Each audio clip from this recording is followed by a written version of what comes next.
ये तय है कि 2027 से पहले यहाँ पर समाजवादी सरकार होगी और जिस दिन समाजवादी सरकार बन जाएगी आजम साहब उसी दिन बाहर आएंगे। भारतीय जनता पार्टी के रहते हुए बाहर आना उनका नामुमकिन है। सारी समाजवादी चाहे वो आजम खान साहब के लोग हों, सभी लोग हमें लड़ा रहे हैं, हमें जन समर्थन मिल रहा है। आज 14 दिन हुए हैं हम लोगों को। अब पोजीशन ये आ गई है कि लोग जो हैं ये मौलाना के लिए कहने लगे हैं कि मौलाना 1 लाख वोट से जीत रहे हैं। चुनाव इतना इम्पोर्टेंट चुनाव है कि ये किसी व्यक्ति विशेष का चुनाव ना होकर के ये देश और संविधान को बचाने का चुनाव है। बेगम साहब भी हमारे साथ में हैं, उनके पोते और नाती किधर जा रहे हैं ये उनका अपना मैटर है, लेकिन बेगम साहब हमारे साथ मजबूती के साथ खड़ी हुई हैं और बेगम साहब हमें लड़ा रही हैं और पूरी Congress party A to Z सारी पार्टी हमें सब लड़ा रही है। आदाब, नमस्कार, मैं वसीम अख्तर और आप देख रहे हैं द लीडर हिंदी। हम इस वक्त इंजीनियर अनीस अहमद खां के साथ हैं। आप उस लोकसभा सीट के प्रभारी बनाए गए हैं जिसकी पहचान कद्दावर नेता समाजवादी पार्टी के मोहम्मद आजम खां से है। एक टफ आपको टारगेट दिया गया है, वहाँ किस तरह के हालात हैं? बहुत सी ऐसी चीज़ें हैं कि जिनसे ये मैसेज हुआ कि समाजवादी पार्टी के अंदर कुछ ऐसा चल रहा है जो ठीक नहीं है। हम इसी तमाम चीज़ों को लेकर इंजीनियर अनीस अहमद खां से बात करेंगे, उनसे जानेंगे कि रामपुर में किस तरह का माहौल है और चुनाव को समाजवादी पार्टी किस तरह से लड़ रही है। अनीस भाई, जिस तरह से चुनाव शुरू होने से पहले समाजवादी पार्टी में बहुत सी चीज़ें हुई वहाँ रामपुर में, उसके बाद कई ख़राब बातें जो हैं वो पब्लिक तक भी गई और मीडिया तक आई। आप चूँकि वहाँ के लोकसभा प्रभारी बनाए गए हैं तो जो उसमें कन्फ्यूज़न भी है कि क्या वो सच हैं या जो विपक्षी दल हैं उनकी तरफ से फैलाई गई हैं, तो क्या है वहाँ का जो तस्वीर है? ये विपक्ष फैला रहा है और मैं 3 तारीख को अपनी टीम के साथ 25 लोगों की टीम के साथ वहाँ पहुँचा। कार्यालय हम लोगों ने खुलवाया और जैसा बताया है कि साहब यहाँ लोग जो है विरोध कर रहे हैं, बहिष्कार कर रहे हैं, तो ऐसा कुछ पाया नहीं मैंने वहाँ पर, क्योंकि आजम खान साहब जो हैं एक पार्टी कद्दावर नेता हैं और फाउंडर मेंबर हैं, उनकी एक ख़ास अहमियत है पार्टी के अंदर। तो हम लोगों ने फिर जाकर के मैं ख़ास करके कुछ लोगों से जाकर के मिला जिसमें बहुत उनके करीबी फिरासत खां साहब हैं, आजम खां साहब के जो मुकदमे वगैरह सारे देख रहे हैं। तो जब मैं उनसे मिला तो मैंने बताया कि क्या पोजीशन है, सब क्या करना है यहाँ पर। आसिम रजा साहब से भी टेलीफोन से मैंने बात किया, उनसे भी मैंने टाइम मांगा तो उन्होंने बताया कि वो कहीं बाहर थे और 2 दिन के बाद उनका मिलने का टाइम दिया मुझे। तो फिरासत साहब से जैसे बात हुई तो उन्होंने बताया कि नहीं साहब, हम तो पार्टी को लड़ाएंगे और आजम साहब की कोई नाराज़गी नहीं है और यहाँ पर जो है हम और किसको वोट देंगे।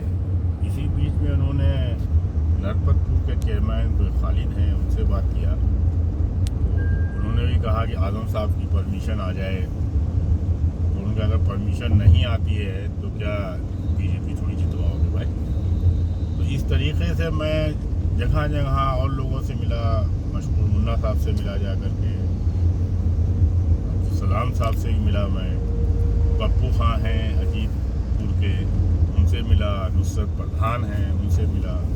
इस तरीके से हमारा जो सिलसिला है वो बढ़ता चला गया। 5 तारीख को हमने एक जगह बुला करके कोऑर्डिनेशन कमेटी बनाई जिसमें अफरोज़ खां साहब भी थे और सलाम साहब भी थे और मशहूर मुन्ना साहब भी थे जी।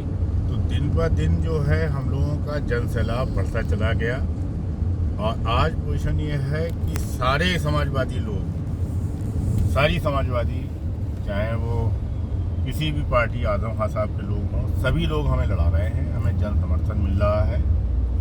आज 14 दिन हुए हैं हम लोगों को।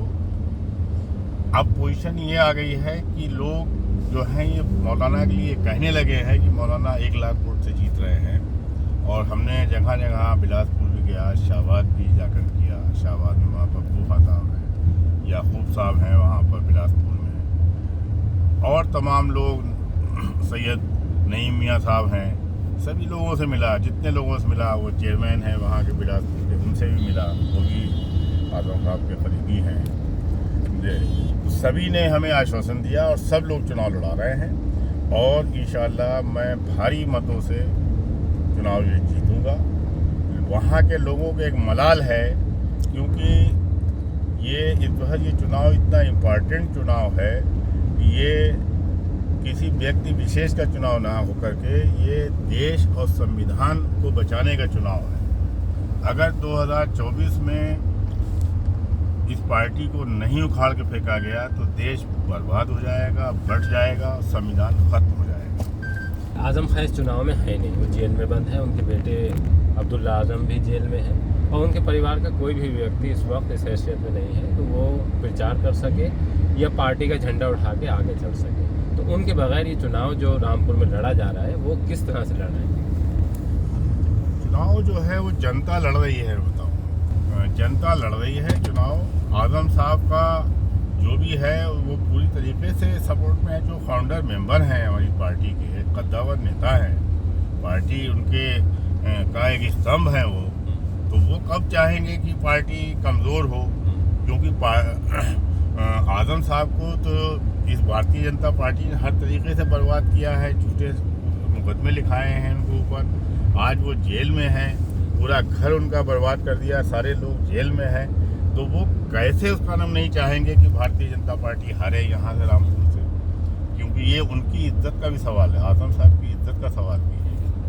तो इसी बात को आगे रख के लड़ रहे हैं कि आजम खां का चेहरा आगे है, उनके साथ जो जुल्म हुए हैं इस सरकार में उनका जिक्र हो रहा है चुनाव। ऐसा है, देखिए, जब तक ये इंडिया गठबंधन की सरकार नहीं बनेगी, भारत में जब इंडिया गठबंधन की सरकार बनेगी, ये तय है कि 2027 से पहले यहाँ पर समाजवादी सरकार होगी और जिस दिन समाजवादी सरकार बन जाएगी आजम साहब उसी दिन बाहर आएंगे। भारतीय जनता पार्टी के रहते हुए बाहर आना उनका नामुमकिन है और समाजवादी पार्टी जब सरकार बनेगी तो आजम साहब बाहर निकलेंगे, इज्जत के साथ निकलेंगे और सारे मुकदमे जो भी हैं उनके सब झूठे मुकदमे हैं और वो उनके साथ इंसाफ होगा। तो ये तय है कि इसका पार्टी का जाना, भारतीय जनता पार्टी का जाना बहुत ज़रूरी है, क्योंकि ये भ्रष्ट लोग हैं, बहुत ही झूठे लोग हैं, लोगों से जुमलेबाजी करते हैं, कोई इनका भरोसा ख़त्म हो चुका है, बिल्कुल विश्वास ख़त्म हो गया है, तो इनका जाना तय है। अच्छा, एक तरफ जैसे हम देखें तो वहाँ पे जो पहले एक बार सांसद बन चुके हैं घनश्याम सिंह लोधी भारतीय जनता पार्टी से, वो हैं, और एक तरफ आपका नया चेहरा है जो अभी तक अगर हम उनकी बात करें तो वो पार्लियामेंट की जो मस्जिद है उसमें इमामत कर रहे थे, मोहिबुल्ला। तो इसमें एक नया चेहरा है रामपुर के लिए, वो तो ये तो नहीं लग रहा है कि वहाँ पे कि एक तरफ कद्दावर नेता भारतीय जनता पार्टी के जो पहले भी चुनाव जीत सके और दूसरी तरफ आपके नए चेहरा। तो इसमें जो एक ये है मैसेज के वो नए हैं वहाँ के लिए, तो उसके लिए आप लोग क्या कर रहे हैं?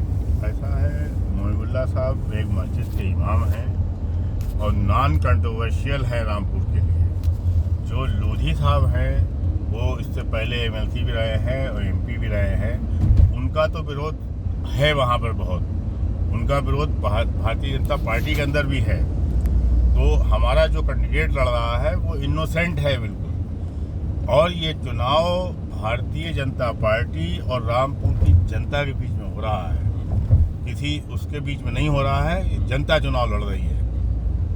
कांग्रेस की अगर हम बात करें तो वो आपके साथ है इस चुनाव में गठबंधन में, लेकिन देखा ही गया कि जैसे जो नूर महल है उनकी जो बेगम नूरबानो है, उनके बेटे नवेद मियाँ घनश्याम सिंह लोधी का चुनाव लड़ा रहे हैं और उनके नवेद मियाँ के बेटे जो हमजा मियाँ हैं वो भी अपना दल को छोड़ने के बाद अब भारतीय जनता पार्टी में शामिल हो गए हैं। तो ऐसे में जो कांग्रेस, चूँकि कांग्रेस में बहुत मजबूत रही है, मिक्की मियाँ की हम बात करें तो वहाँ से 5 बार के सांसद रहे हैं, उनकी बेगम सांसद रही हैं और एक बहुत बड़ा नेटवर्क रहा है कांग्रेस का। तो क्या जो गठबंधन है वो जिस तरह से कांग्रेस का रोल होना चाहिए था वो लग रहा है आपको, जो आप चूँकि वहाँ पे लगातार जा भी रहे हैं? ऐसा है कि पूरी कांग्रेस जद्दोजहद के साथ में चुनाव लड़ा रही है, जिसमें आपके मुतीउर रहमान बबलू साहब हैं, अफरोज़ साहब हैं, नोमान हैं, सप्पू साहब हैं, पूरी कांग्रेस जितने भी, हमने 6 तारीख को कांग्रेस की मीटिंग कराई, बेगम साहब भी हमारे साथ में हैं उनके पोते और नाती किधर जा रहे हैं ये उनका अपना मैटर है, लेकिन बेगम साहब हमारे साथ मजबूती के साथ खड़ी हुई हैं और बेगम साहब हमें लड़ा रही हैं और पूरी Congress party A to Z सारी पार्टी हमें सब लड़ा रही है। थोड़ा सा माहौल अगर रामपुर की हम बात करें तो वो अलग तरह का रहता है। जैसे जो मुद्दे हैं, जो जिस मुद्दों पर आप लड़ रहे हैं, आपने भी वहाँ अंदाज़ा किया होगा कि वहाँ थोड़ा सा लोग अलग हटकर वो करते हैं वोटिंग। तो जो आप समाजवादी पार्टी की वहाँ रणनीति है वो भारतीय जनता पार्टी के खिलाफ किस तरह की बनाई गई है कि जिससे आप लोग वहाँ कामयाब हो सकें? रणनीति यही है कि हमने जो PDA के ऊपर हम लोग काम कर रहे हैं, पिछड़ा दलित और अल्पसंख्यक आदि आबादी जिसे कह लीजिए, उस पर हम लोग काम कर रहे हैं। हमारे साथ दलित समाज के लोग भी आ रहे हैं। दलित के कई नेता ने ज्वाइन किया है पार्टी को, चंद्रपाल सिंह जी हैं और कई लोग उनके काफ़ी लोग उनके साथ ज्वाइन करे हैं। दलित समाज का भी हमें समर्थन मिल रहा है, कुर्मी समाज का भी हमें समर्थन मिल रहा है। मैं मिलक में 2 दिन घूमा हूँ, कुर्मी समाज का पूरा समर्थन मिल रहा है। यादव महासभा ने एक पंचायत बुलाई है अपनी, उस पंचायत में तय कर लिया कि सारा वोट जो है वो समाजवादी को जाएगा। तो जनता हमारे साथ पूरी तौर से हमारे साथ लगी हुई है और हमें जिता रही है, काफ़ी कुछ जिता रही है। तो समाजवादी पार्टी की तरफ से कोई बड़ी रैली वहाँ नहीं हुई है, अखिलेश यादव भी अभी जनसभा के लिए वहाँ नहीं पहुँचे हैं। क्या ये रणनीति का हिस्सा है समाजवादी पार्टी की या फिर कोई और बात है जिसकी वजह से अखिलेश यादव की अभी वहाँ जनसभा नहीं हुई? ऐसा है कि राष्ट्रीय अध्यक्ष जी का प्रोग्राम है लगा हुआ, हो सकता है बदावाद आ रहे हैं और आ भी सकते हैं क्योंकि उनका बड़ा बिजी शेड्यूल है। अभी सारे टिकट भी बढ़ रहे हैं, 6 राउंड अभी बाकी हैं, उनके टिकट भी बढ़ रहे हैं। लेकिन क्योंकि ये चुनाव जनता लड़ रही है और बड़ी खामोशी से लड़ रही है, क्योंकि जनता में एक दहशत का माहौल है। भारतीय जनता पार्टी का एक दहशत भरा माहौल बना रखा है इन लोगों ने, तो जनता बड़ी खामोशी से हमारे साथ सपोर्ट में खड़ी हुई है। इसलिए हम लोग जानबूझ करके कोई बड़ा मीटिंग नहीं कर रहे हैं, कोई पब्लिक मीटिंग नहीं कर रहे हैं, क्योंकि प्रशासन हमारी उसमें मदद नहीं कर रहा है। हमारी 2-1 मीटिंग करना चाहिए थी, वो उन्होंने कैंसिल कर दी, परमिशन मिलने के बाद कैंसिल कर दी। तो इसलिए अब हम लोग को डोर टू डोर और इंडोर मीटिंग कर रहे हैं, घरों में बैठ बैठ के मीटिंग कर रहे हैं। हमारे सारे लोग घरों में बैठ बैठ के मीटिंग कर रहे हैं और लोगों से जाकर मिल रहे हैं। एक वहाँ पे इस तरह की बात भी कही जा रही है, ये आप साफ करेंगे कि उसमें कितना सच है या वो फिर अफवाह है, कि जो आजम खान से जुड़े कुछ लोग हैं वो बहुजन समाज पार्टी के जो कैंडिडेट है वहाँ उनको चुनाव लड़ा रहे हैं? बिल्कुल गलत है। हमने तो अभी तक नहीं सुना है, कहीं पर भी नहीं सुना है। बहुजन समाज पार्टी का ना तो कोई प्रचार हो रहा है और ना कोई लड़ाने की बात कर रहा है। ये सब झूठी अफवाहें फैलाई जा रही हैं, क्योंकि बहुजन समाज पार्टी को टिकट वोट देने से मतलब है कि भारतीय जनता पार्टी को वोट देना, तो इससे भारतीय जनता पार्टी को वोट दें लोग, तो ऐसा कर नहीं रहे हैं। ये चंद जो नेता वेता टाइप के लोग हैं वो अपना बात कर रहे हैं, लेकिन आम पब्लिक का जो रुझान है, क्योंकि पिछली बार जो चुनाव हुआ था, बाई इलेक्शन हुआ था, लोगों को मारा पीटा गया, यहाँ तक कि हम लोग अभी परसों ऑब्जर्वर से मिले थे, कल ऑब्जर्वर ने मीटिंग भी करी है कि एक बूथ पे 3% पोल हुआ है, सिर्फ इतना पोल डाउन किया गया मार मार के। तो उस बात की लोगों को तकलीफ है और उसका पब्लिक बदला लेना चाहती है इस चुनाव के अंदर। तो चुनाव हम हर हालत में भारी मतों से जीत रहे हैं। कम से कम मुहिबुल्लाह साहब 1 से 1.5 लाख के बीच में चुनाव जीतेंगे। 11वें राउंड से हम बढ़त पे चले जाएंगे, 11वें राउंड में हम चुनाव काफ़ी आगे बढ़ा के ले जाएंगे। तो अभी तक जो एडमिनिस्ट्रेशन का वहाँ रवैया आप देख रहे हैं, उससे आपको लगता है कि चुनाव निष्पक्ष होगा और जिस तरह की आपको शंकाएं हैं वो सामने नहीं आएंगी? चुनाव तो इस बार निष्पक्ष होगा, क्योंकि ऑब्जर्वर से जो हम लोग मिले हैं तो अभी कुछ इंस्पेक्टर्स वगैरह जो हैं बदमाशी कर रहे थे हमारे लोगों के साथ में, तो कल उनको भी हटाया गया है। कहाँ? टांडा के का इंस्पेक्टर था, कोई पचौरी और कोई चौकी इंचार्ज था, वहाँ पे हमारे लोगों को मारा पीटी कर रहे थे, बेवजह परेशान कर रहे थे। उसकी शिकायत हम लोगों ने परसों ऑब्जर्वर से की थी, तो कल उनको हटा दिया गया है और ऑब्जर्वर ने क्लियर इंस्ट्रक्शंस दिए हैं अपनी मीटिंग में कि चुनाव बिल्कुल निष्पक्ष होगा, कोई किसी किस्म की धांधली नहीं होगी। अगर वोट परसेंटेज किसी भी बूथ में कम रहता है तो उन अधिकारियों के खिलाफ कार्रवाई की जाएगी, यह आश्वासन दिया। अभी आपने लोकसभा रामपुर के प्रभारी इंजीनियर अनीस अहमद खां को सुना है। बहुत सी वहाँ बातें चल रही थी, उसको लेकर हमने सवाल किए हैं। उन्होंने साफ कर दिया है कि आजम खां के नाम को आगे रख के ही वहाँ चुनाव लड़ा जा रहा है और जितने भी आजम खां से जुड़े लोग हैं, कई बड़े नाम आपने लिए भी हैं कि वो सारे लोग एकजुट होने के बाद मुहिबुल्ला जो समाजवादी पार्टी के कैंडिडेट हैं उनका चुनाव लड़ा रहे हैं। और जिस तरह से अफवाहें फैलाने की कोशिश हो रही हैं कि कुछ लोग आजम खां के बसपा की तरफ गए हैं, ऐसा कुछ नहीं है। और आपने उम्मीद भी जताई है कि इस बार का चुनाव जो है वो प्रशासन वहाँ निष्पक्ष तरीके से कराएगा।